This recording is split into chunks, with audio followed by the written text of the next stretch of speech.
মঙ্গল শোভাযাত্রা নামে কোনো কিছু করা যাবে না বলে পরিষ্কার জানিয়েছে ইসলামী আন্দোলন বাংলাদেশ। ঢাকা বিশ্ববিদ্যালয় কর্তৃপক্ষকে নববর্ষের আয়োজন থেকে মঙ্গল শব্দ ও ধারণা বাদ দেওয়ার আহ্বান জানানো হয় দলটির পক্ষ থেকে।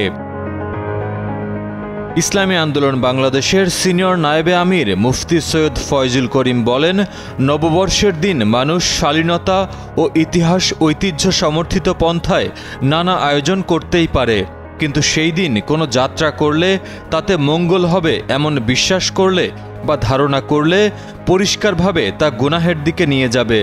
তাই মঙ্গল শোভাযাত্রা নামে কোনো কিছু অবশ্যই করা যাবে না।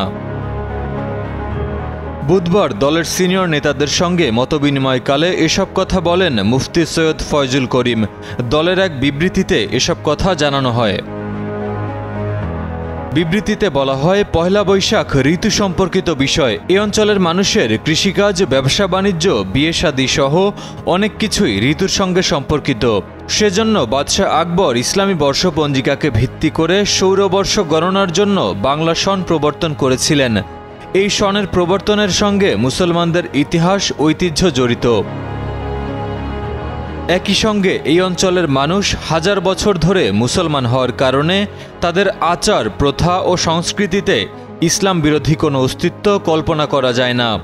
তাই বাংলা নববর্ষ উদযাপনের কোনো আয়োজনে ইসলাম অসমর্থিত কিছু থাকা যাবে না। মুফতি ফয়জুল করিম বলেন, নববর্ষের দিন মানুষ শালীনতা ও ইতিহাস ঐতিহ্য সমর্থিত পন্থায় নানা আয়োজন করতে পারে, তবে মঙ্গল শোভাযাত্রা নামে কোনো কিছু অবশ্যই করা যাবে না। আর মঙ্গল শব্দ ও ধারণা অবশ্যই বাদ দিতে হবে। ঢাকা বিশ্ববিদ্যালয় কর্তৃপক্ষকে নববর্ষের আয়োজন থেকে মঙ্গল শব্দ ও ধারণা বাদ দেওয়ার আহ্বান জানানো হয় বিবৃতিতে।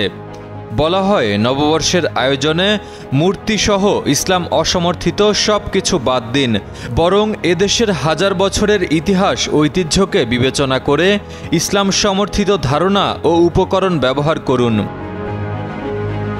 মাহিম মুস্তাফিজ, কালের কণ্ঠ।